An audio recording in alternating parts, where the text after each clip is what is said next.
When searchers arrived at Comins Pond that morning, everything was exactly where it should be. Sandals in front of the chair. Towel draped over the back. First aid kit open. Radio still on. Lunch untouched. The only thing missing was the lifeguard. Her name was Molly Bish. She was 16 years old, and she had been gone for less than 13 minutes. Warren, Massachusetts is the kind of small town where everybody knows everybody. Population just under 5,000. The kind of place where kids ride bikes to the pond in summer and parents don't think twice about it. Molly Bish fit that world perfectly. She was the youngest of three. Older brother John, older sister Heather. Honor roll student, varsity athlete, soccer, basketball, softball. Her sister Heather described her simply. Molly was silly, empathetic, and creative. She wasn't chasing anything extraordinary that summer. She just wanted a job she loved. Lifeguarding at Comins Pond, a small, quiet swimming spot just minutes from her home, felt perfect. June 27, 2000 was only her 8th day on the job. She was running a few minutes late that morning, rushing to get her chair set up before swim lessons began. Her mom, Magi, drove her in. It was an ordinary Tuesday. Magi pulled up, Molly climbed out, they said goodbye. That was the last time her family ever saw her alive. The day before Molly disappeared, her mother saw something that didn't sit right. June 26, 2000. Magi Bish pulls into the Comins Pond parking lot to drop Molly off for her shift. And sitting there, parked, engine off, not swimming, not picnicking, is a man. White sedan, older model, just sitting there, watching the beach. Magi noticed him immediately. Middle-aged, heavy-set, dark mustache. He wasn't doing anything obviously wrong, but something about him made her stomach turn. She waited, watched him. Eventually, she decided it was nothing, and she left. She didn't sleep well that night. The next morning, June 27th, Magi drove Molly in again. She scanned the parking lot. The white car was gone. She felt relief. She kissed her daughter goodbye and drove away. What Magi didn't know, what no one told her until much later, was that another witness had spotted a man matching that exact description that same morning, parked near a cemetery just up the road. A cemetery with a footpath that led directly down to Comins Pond. He hadn't left, he'd just moved. And sometime in the next 13 minutes, Molly Bish vanished from her post without a sound, without a struggle anyone heard, without a single witness who came forward in time to matter. The pond was quiet. The radio played on. And a man in a white car was never conclusively identified. Here is what we know about the morning of June 27, 2000. Magi Bish dropped Molly off at Comins Pond at 9:44 a.m. She watched her daughter walk toward the beach. She drove away. At 9:57 a.m., 13 minutes later, a passerby noticed the lifeguard chair was empty. 13 minutes. That's it. That's the entire window. No scream, no struggle reported, no splash, no one running. In a public space, on a clear summer morning, a 16-year-old girl was taken so quietly that the world didn't even flinch. When police arrived, they found everything exactly as Molly had left it. Sandals in front of the chair, towel on the back, radio on, first aid kit open, lunch untouched. Her sister Heather, when she heard, her first words were, "Her shoes are still there. Her shoes are still there." Because Molly never went anywhere without her shoes.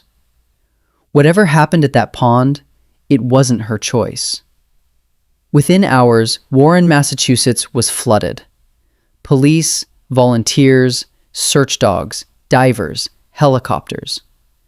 What followed became the most extensive and expensive missing persons search in Massachusetts history.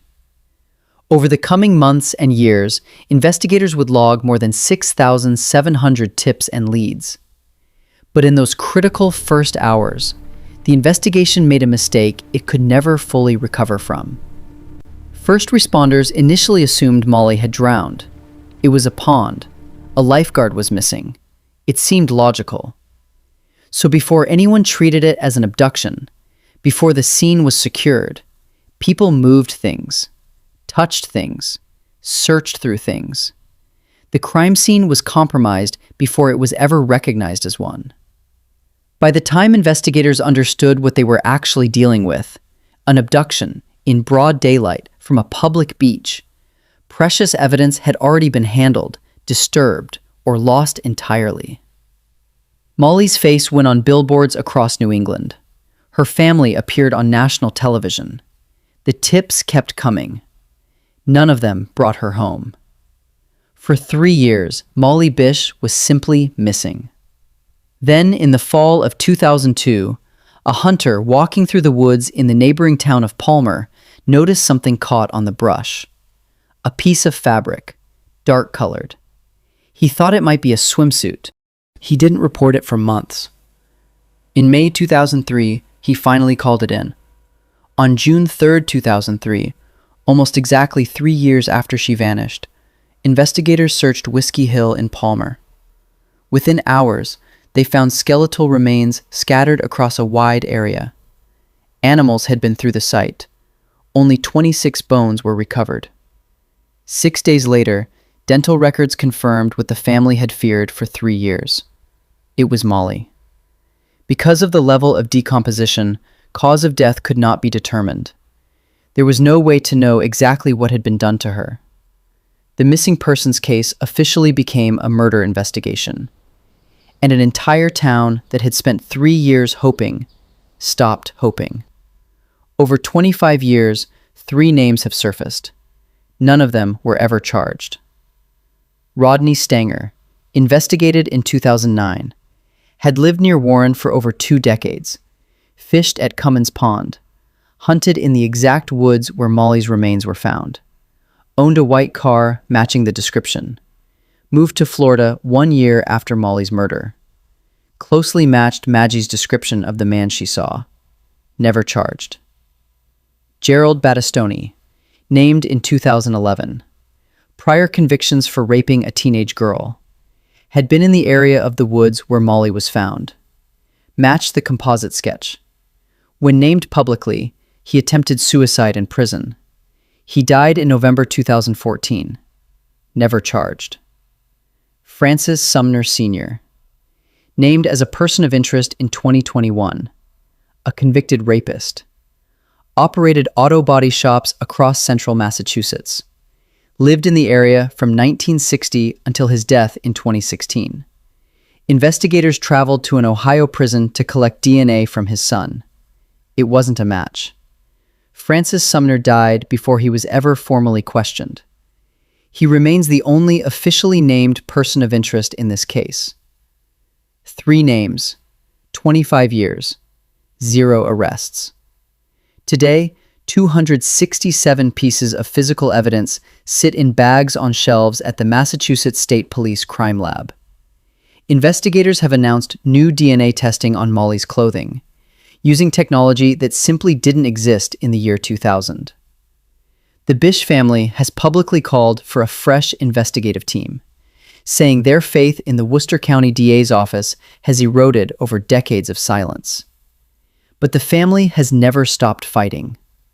After Molly was found, her mother Maggie and sister Heather founded the Molly Bish Foundation, dedicated to child safety, missing persons awareness, and making sure no other family has to wait 3 years to find out what happened to their daughter. Heather has said, "I will scream from every mountaintop I can for help, for resolution, for justice." Maggie put it simply, it's a puzzle, with pieces that haven't all fit. Molly Bish was 16 years old. She was 8 days into a summer job she loved. She deserved to go home that day. If you have any information about what happened at Comins Pond on June 27, 2000, the tip line is still open. 1-855-MA-SOLVE. Say her name. keep it open.